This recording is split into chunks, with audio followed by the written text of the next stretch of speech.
This is Democracy Now!, democracynow.org, the War and Peace Report. I'm Amy Goodman. Republicans and Democrats are continuing to battle over the terms of President Trump's impeachment trial in the Senate. The House has impeached Trump for abuse of power and obstruction of Congress, but House Speaker Nancy Pelosi has withheld sending the articles of impeachment to the Senate over concerns of an unfair trial. Democrats are demanding the Senate hear witnesses in the trial, which centers on how President Trump withheld military aid from Ukraine to pressure the Ukrainian president to investigate Trump's political rival Joe Biden ahead of the 2020 presidential election. On Tuesday, Alaska Republican Senator Lisa Murkowski said in an interview in Alaska station KTUU in Anchorage that she was disturbed by Senate Majority Leader Mitch McConnell's promise of total coordination with the White House. And in fairness, when I heard that, I was disturbed. To me, it means that we have to take that step back from being hand in glove with the defense. And so I heard what Leader McConnell had said. I happen to think that that has further confused the process. Senator Murkowski's comments mark a rare instance of dissent from the Republican Party, which has been unified behind President Trump until now. Senate Majority Leader Mitch McConnell needs 51 votes to set rules for the hearing. Republicans have a thin majority of 53 seats in the Senate. Well, for more today, we spend the hour with Oscar-winning filmmaker Michael Moore to talk about impeachment, election, and why he thinks President Trump could still win re-election. Last week, Moore witnessed the historic impeachment vote from the front row of the House gallery. On this vote, the yeas are 230, the nays are 197, present is 1. Article 1 is adopted. We're going to go now to a clip of Michael Moore in his new podcast, Rumble. Wilmington, Delaware. I'm on the Amtrak, the last train out of Washington, D.C., back to New York City. It was impeachment day in Washington, D.C. And at midnight last night, I thought, geez, I'm in New York. I think that's near Washington. Why don't we just head down to D.C.? I got up in the morning, went down to the Amtrak station at Penn Station, got on the train. Let's go see if we can get into the Capitol building so we can watch the impeachment of Donald Trump live and in person. That was our goal this morning. We had no idea if we could get in there. We just hopped the train. This is Michael Moore. And Philadelphia's next. This is my podcast, episode number 3, Rumble with Michael Moore. That's Michael Moore's new podcast, Rumble. He was recording from the train after the impeachment. Well, from the train to the studios, from the podcast to our broadcast, today we spend the rest of the hour with Michael Moore. I asked him to respond to just how he got in to watch the impeachment and what it was like. Well, we went there without knowing whether we could get in or not, so we didn't have any tickets or anything. And then we got there, and there's this huge line. So, then I said, we're pretty good, when we're making a movie, getting in to places where we don't belong. So how can we get into this? And then I thought, oh, wait a minute, Flint has a congressman. So let's go see if we can get in there. So we go to Dan Kildee is his name. We go to his office in the Cannon House office building. And just as I open the door, there at the door is Ralph Nader. I'm like, whoa, I haven't seen him in a long time. And and then the congressman there said, hey, Dan, can we use your office? Because, Ralph, you got to do a podcast with me. And so I sat down for 40 minutes and talked to Ralph about all the things I've been wanting to talk to him about for, 20 years. But We got in, and we got to sit down in the front row. There were 3 empty seats there. My sister and my friend and I, we were all there. And we sat there for 4 or 5 hours watching the debate and the vote. And I'm telling you, it's not like it is on C-SPAN. C-SPAN is such a, two-dimensional, flattens everything out, very strictly framed. You don't get the peripheral vision on C-SPAN. One of the things that I tell my crew, and if I'm allowed to, when I'm invited to film schools to talk to students, I always tell them that you're going to find more truth in the peripheral than in the spot on. Because in the spot on, you're getting the official story. You're getting the whatever it is they want you to report. But what's going on over here? What's going on around you? If you have a sense of trying to pay attention to that, you'll find these things that you'll never see in a documentary or in a movie or on the nightly news. And so what I saw from that front row of the gallery last Wednesday was both a bit exhilarating and frightening. Exhilarating in the sense that you could see that on the Democratic side that many of them had found the courage of their convictions, had found their soul, their guts to stand up for this, even though the polls show it's kind of a 50-50 in the country on impeachment, a little more in favor of it, but nonetheless, a risky proposition, especially for a number of Democrats in swing districts. The fact that they would take that stand in such a profound way, and all the eloquence of what they were saying at the microphone was, and I could watch the Republicans as they were saying these eloquent and necessary things, and you don't see that on C-SPAN, and the Republicans are over there, guffawing, doing, mocking these Democrats. The mocking level goes up if it's someone of color, if it's a woman, if it's somebody who's not them, because when you're looking over at the Republican side, man, is that white and old and male. And it's stunning that in 2019 that it looks like an episode of Leave It to Beaver over there, and not the real America that we live in. See, I think, and they're so angry. When they go up to the microphone, they'd say these, spewing this anger, and all the angry old men in their seats squirming, and they'd be making these sounds. The very last sound they made when it passed, that Trump was impeached, Pelosi had told the Democrats, no applause, no cheering. If you go back and listen to that, the cheering you hear is myself and my sister, my friend Basil, and so. But the Republicans let out this noise, this otherworldly noise that it wasn't a boo. It was like a...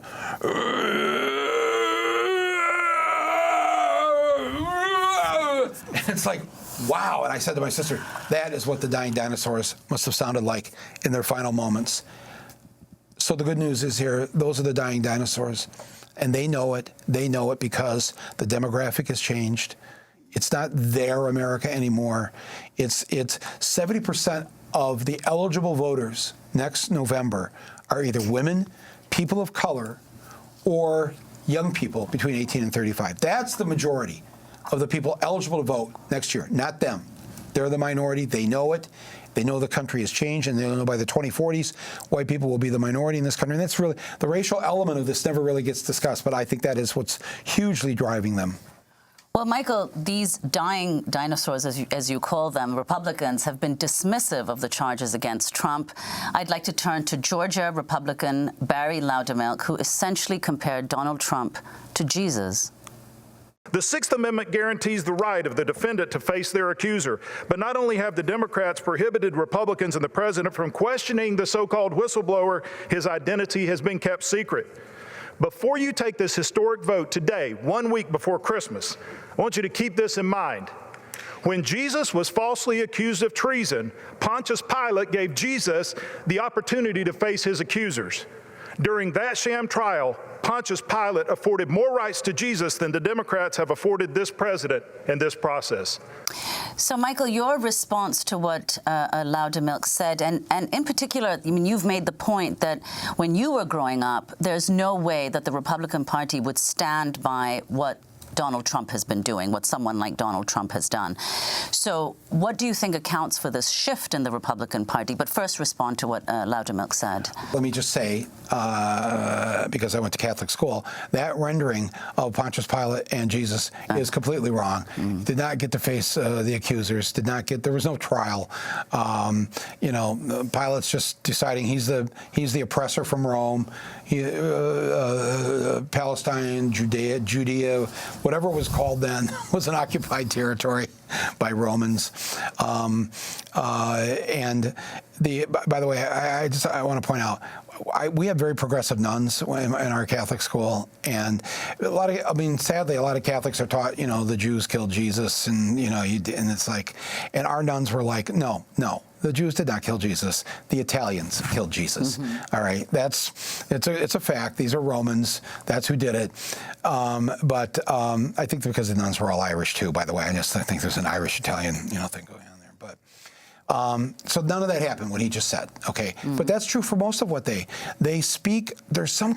Do you ask me to explain this? I can't explain it. Nobody can explain it because it seems like an alien invasion has taken place. These seem like pod people.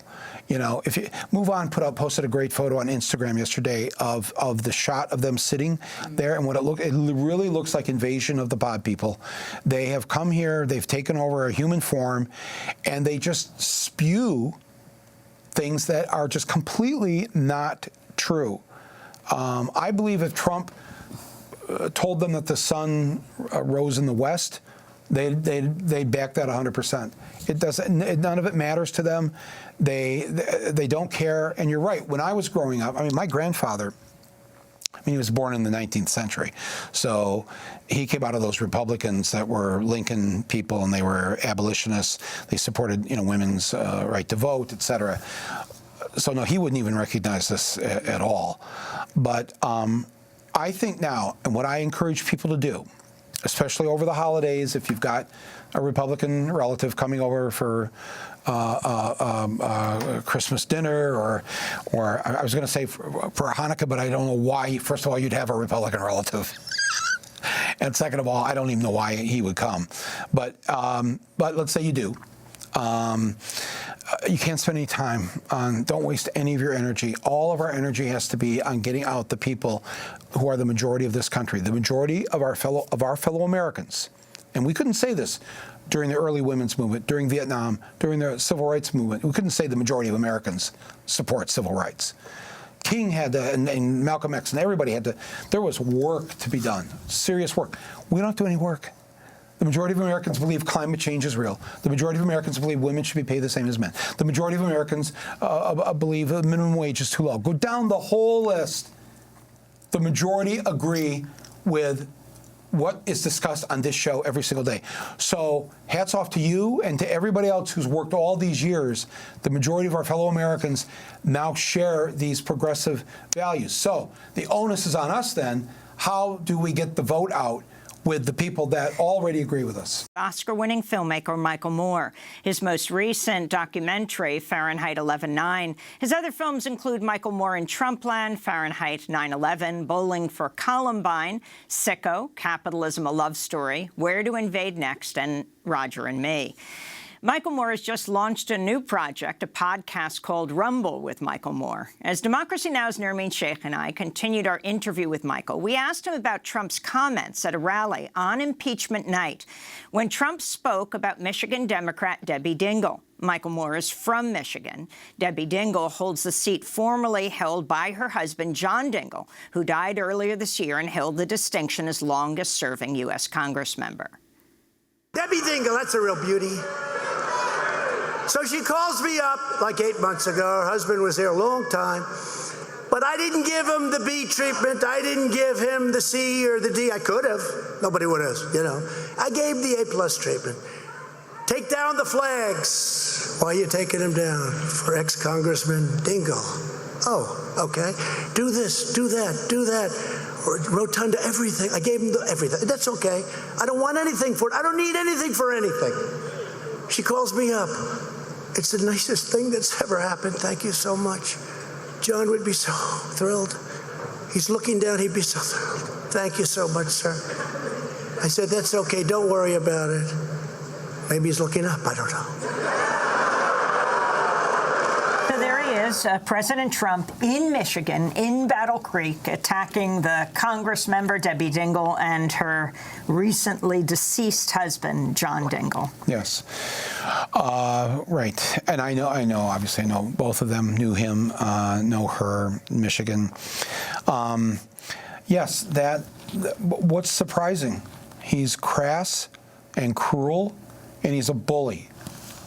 And if you ever went through elementary school or middle school or high school, you know who the bully is, you know how the bully behaves.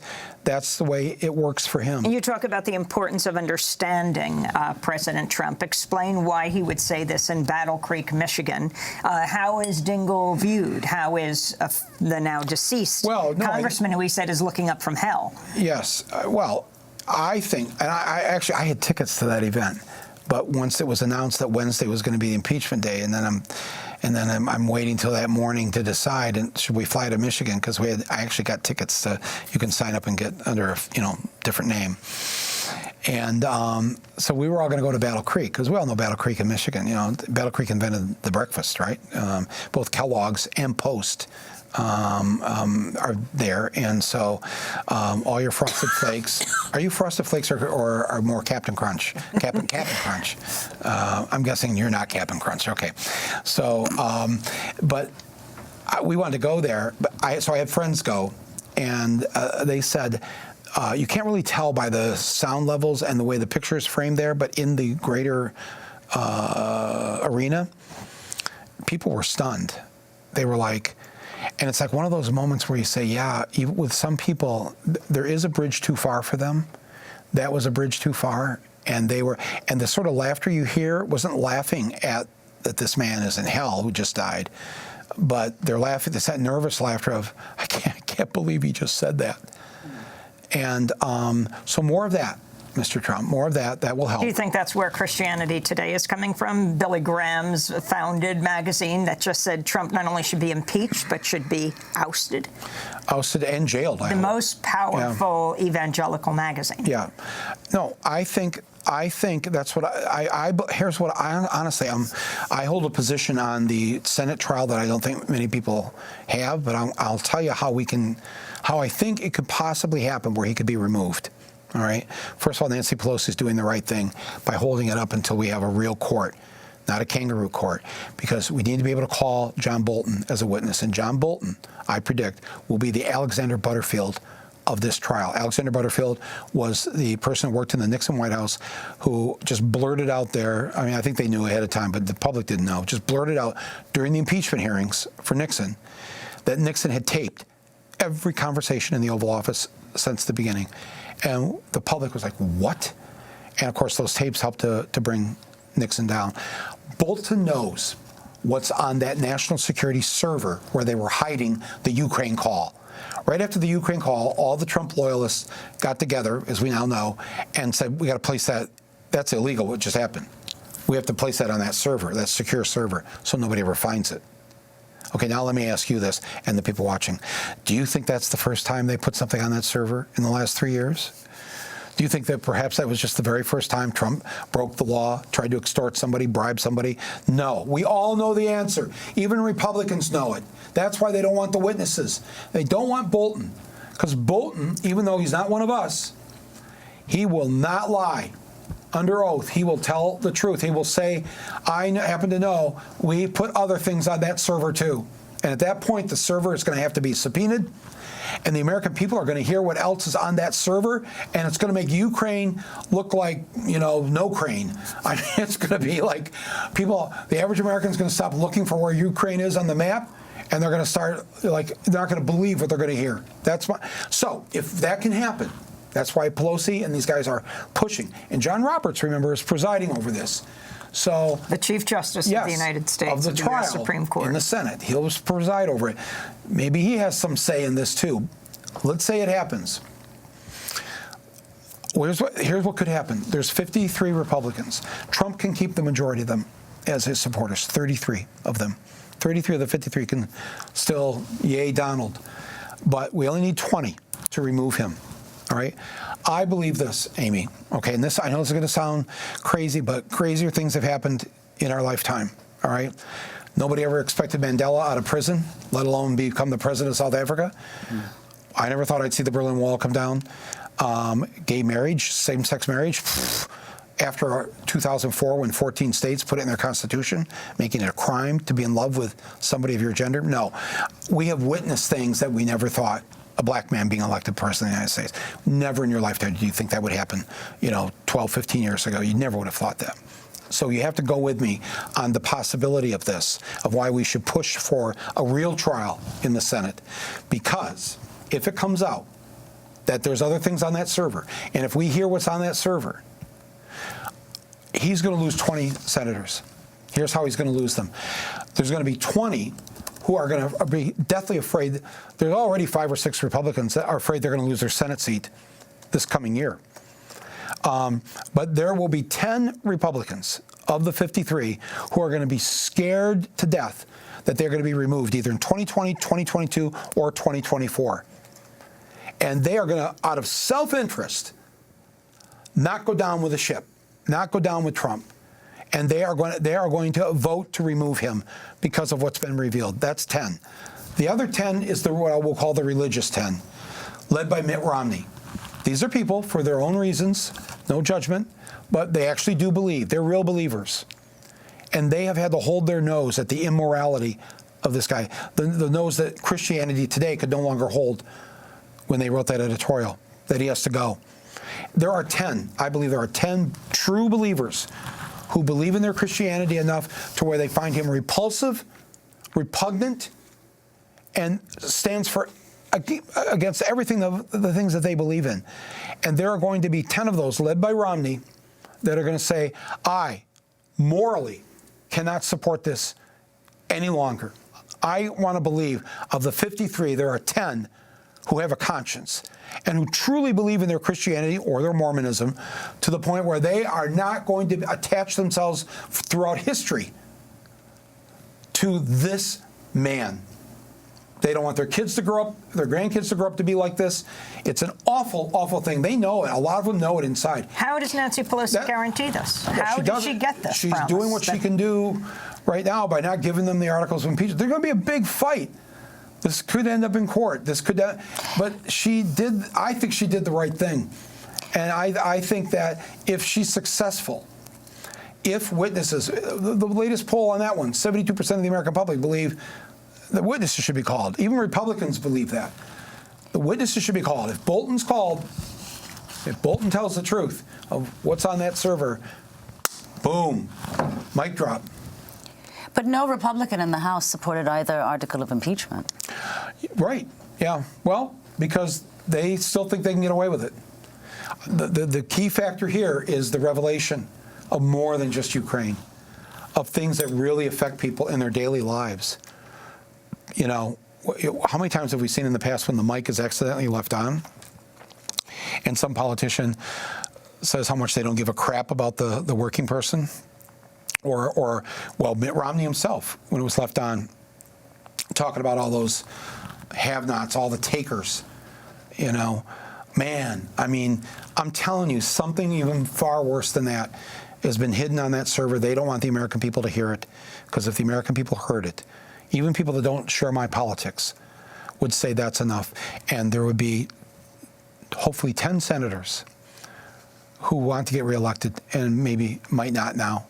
And they're going to look out for themselves. And there's going to be 10 who actually live by a code. And they have for now 3 years subjugated that. They've bowed down to the devil, and they know it, and they feel awful about it. And they're going to say enough once we hear what else is on that server. There's my optimistic possible scenario of what could happen. I know everybody is full of, no, it's not going to happen, nothing we can do. But I know I'm not a cynic. I am an optimist. I do believe, but I don't believe in hope. I'm against hope. I think hope is a fool's errand right now. We need action. I don't need anybody sitting around hoping. Forget hope. Get up. Rise up. Turn off the TV. Put down your device. Get out there and be involved. You know, if in your neighborhood, just decide right now. The primaries are coming up. The caucuses are coming up. Just get involved. If you don't want to work with the local Democrats, don't. Organize people yourself. Appoint yourself neighborhood captain for Bernie. Don't even bother the campaign with it. I mean, they probably don't like me saying this, but I just think if people will just take their government in their own hands and do it right now, don't do it in May, do it now. We have a chance here. We have a fighting chance. You say, Michael, that if the election were held today, Trump would win. Let's go to Trump on impeachment night. Just as Nancy Pelosi was saying, yes, that President Trump was impeached, and reading the numbers, the vote 230, 229, he was speaking in your home state of Michigan. He was speaking in Battle Creek. With today's illegal, unconstitutional, and partisan impeachment, the do-nothing Democrats, and they are do-nothing, all they want to do is focus on this, what they could be doing, are declaring their deep hatred and disdain for the American voter. This lawless partisan impeachment is a political suicide march for the Democrat Party. Have you seen my polls in the last 4 weeks?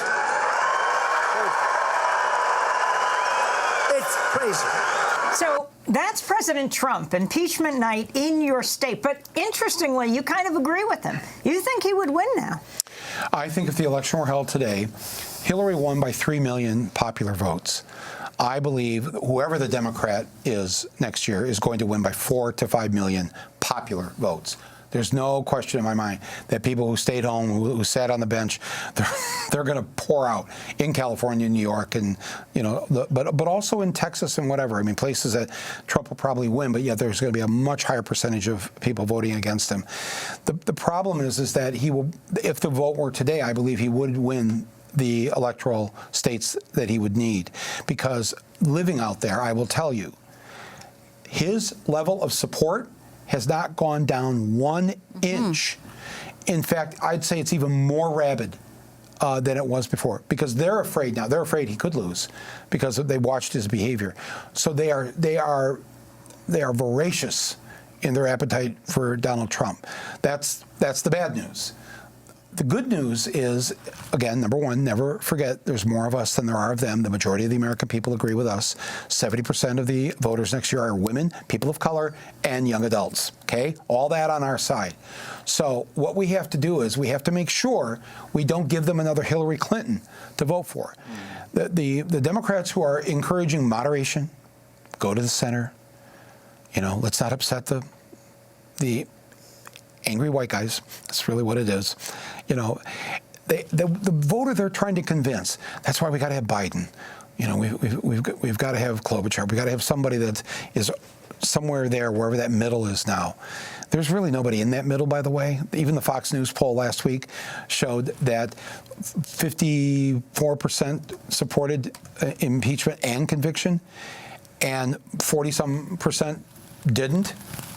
And then they asked the question, how many of you would support impeachment but no removal? Was it 4%, 5%? I mean, it was like there's nobody in that trying to have it both ways. So it is polarized, but for a good reason. Polarization is always talked about like it's a bad thing. I think it's a good thing. I think if you think women should have the right to vote, I don't think there's a middle position on that. You either believe that women should vote or women shouldn't vote. You either believe that a fertilized egg is a human being or not. There's no middle ground there.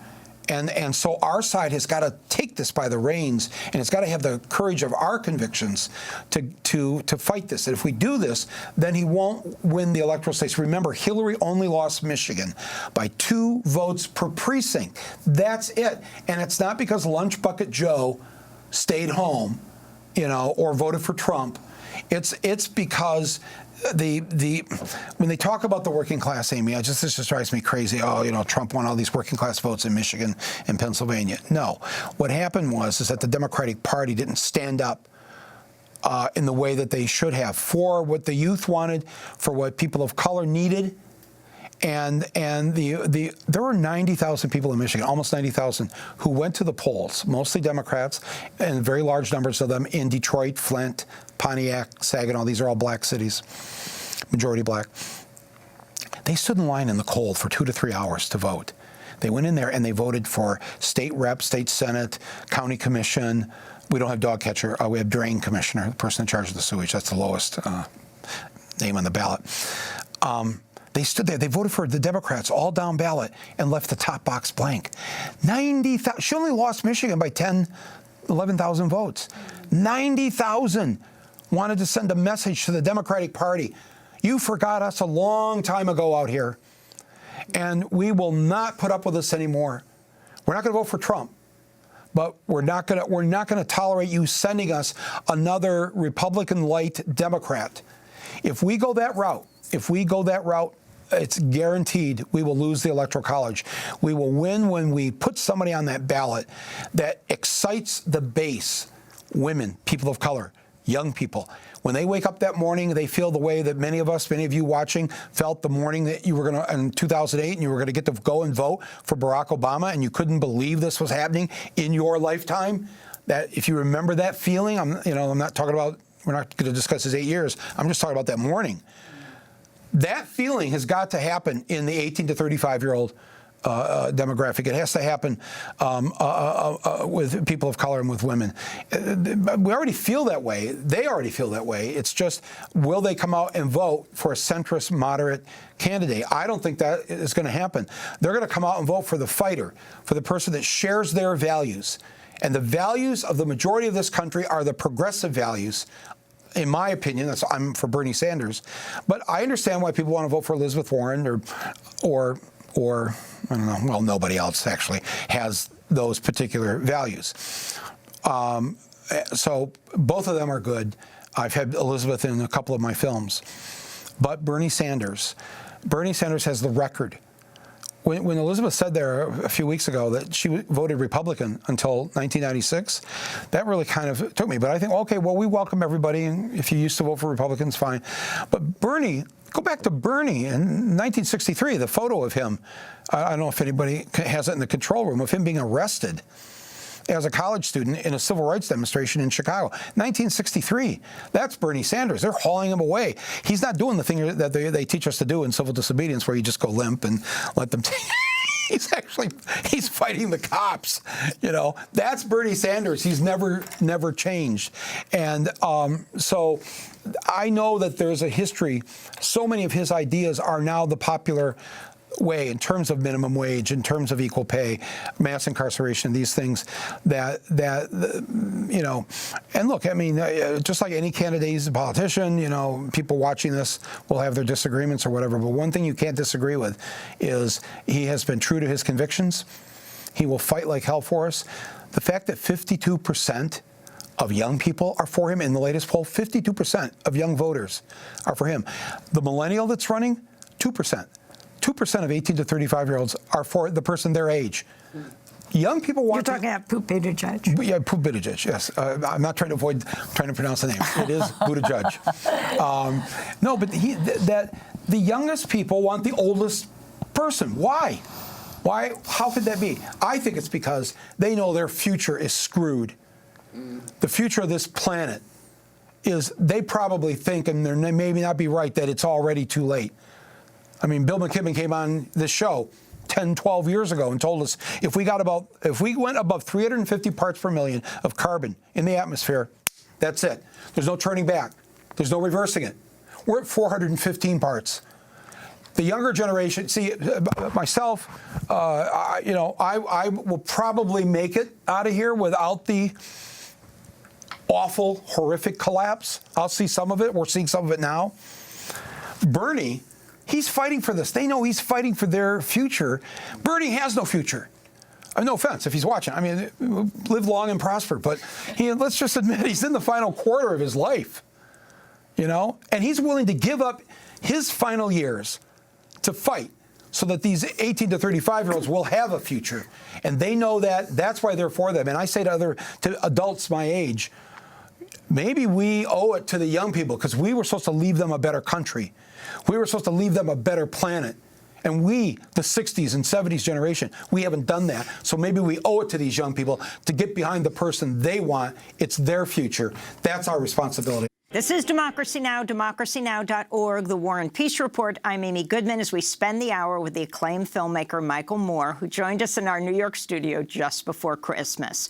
I interviewed him with Democracy Now!'s Nermeen Sheikh. We asked him about one of the major issues of concern in this country in 2020 and overall, and that's health care, a topic Michael Moore tackled in his 2007 documentary, Sicko. We got an issue in America. Too many good docs are getting out of business. Too many OBGYNs aren't able to practice their love with women all across this country. When Michael Moore decided to make a movie on the healthcare industry, top-level executives were on the defensive. What were they hiding? That's not on, right? No. Okay. The intent is to maximize profits. If you denied more people health care, you got a bonus. When you don't spend money on somebody, it's a savings to the company. I want America to have the finest health care in the world. 4 healthcare lobbyists for every member of Congress. Here's what it costs to buy these men, and this woman, this guy, and this guy. And the United States slipped to 37 in healthcare around the world, just slightly ahead of Slovenia. I denied a man a necessary operation and thus caused his death. This secured my reputation and it ensured my continued advancement in the healthcare field. In the world's richest country. I work 3 jobs. You work 3 jobs? Yes. Uniquely American, isn't it? I mean, that is fantastic. Laughter isn't the best medicine. I get a bill from my insurance company telling me that the ambulance ride wasn't pre-approved. I don't know when I was supposed to pre-approve it. After I gained consciousness in the car, before I got in the ambulance. It's the only medicine. There was actually one place on American soil that had free universal health care. Which way to Guantanamo Bay? Detainees representing a threat to our national security are given access to top-notch medical facilities. Permission to enter. I have 3 9/11 rescue workers. They just want some medical attention, the same kind that the evildoers are getting. So that was Sicko, right? 2007.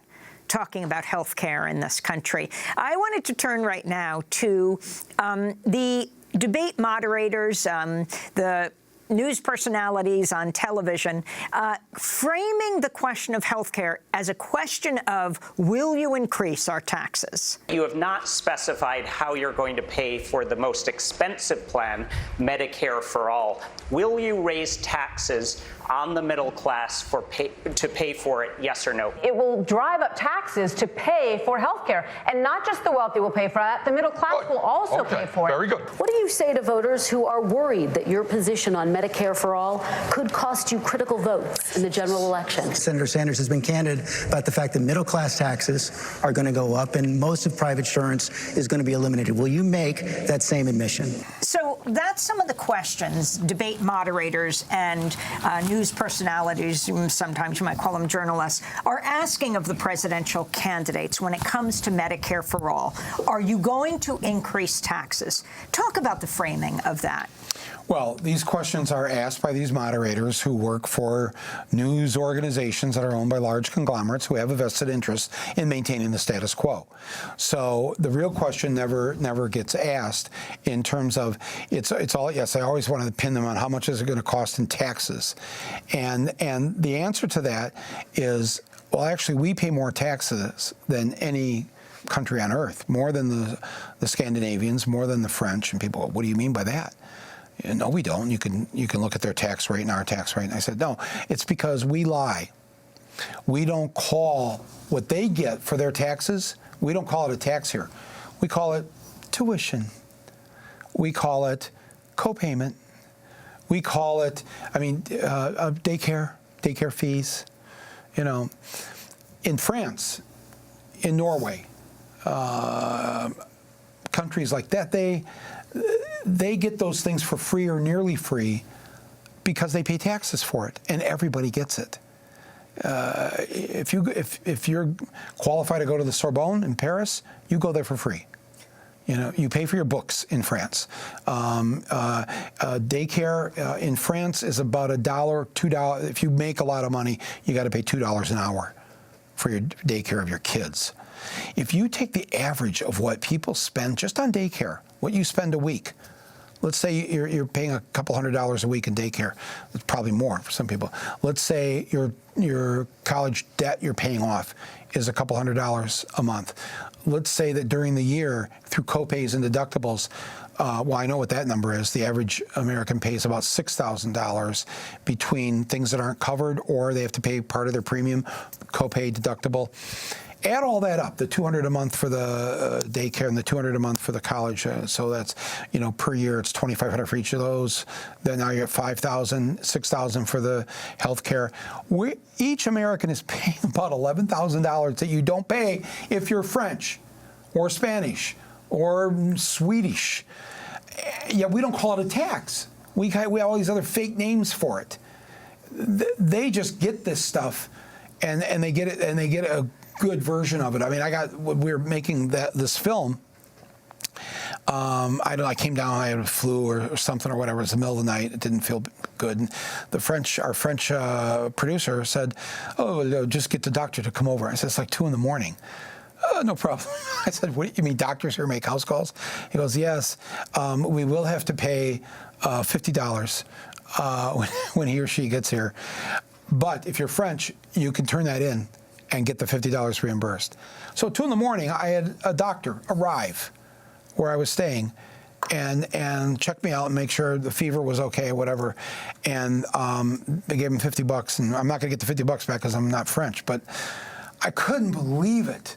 It was, and one of the women American expats that live there, she said to me, the reason we don't have this stuff in the U.S. and the reason they have it here in France is because in France, the government is afraid of the people. In the U.S., the people are afraid of the government. And as long as you're afraid of the government, as long as you're afraid of losing your job, I can't lose my job, I need the benefits. Nobody in France ever says I need the benefits. The benefits are already there. It's a human right. So you want to quit your job, you want to stand up, you want to start a strike, you want to try to unionize some place that isn't unionized, you're not going to lose your job. And you if want to have mass protests in the streets all over France? Do it, and you will not lose your health care. You won't. Your kids can still go to daycare.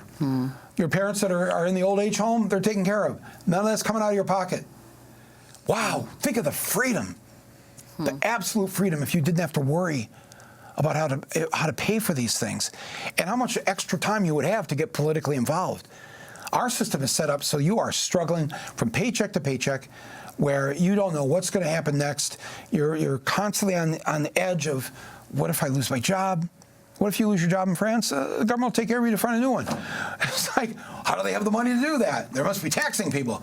Yes, they tax people, but they also, what's their military, their GDP percentage? I don't know what it is, but I'm certain it's in the single digits.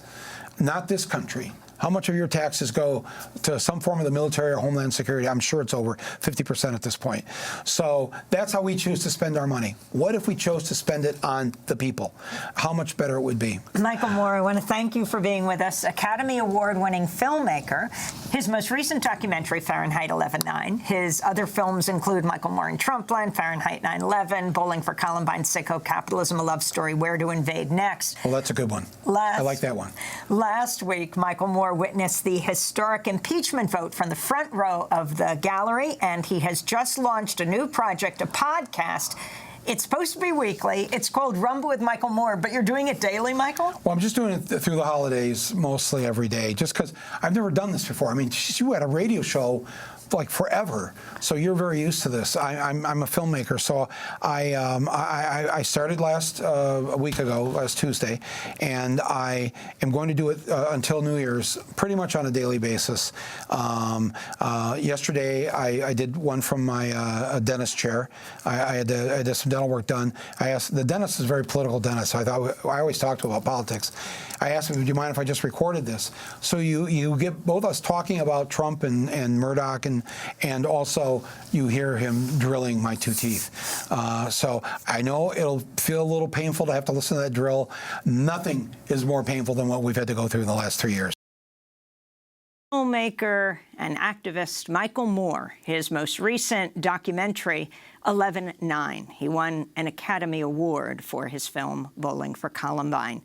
Michael Moore has just launched a new project, a podcast called Rumble with Michael Moore. We'll talk more with him in the coming days about another major topic of this election, guns and gun control and war.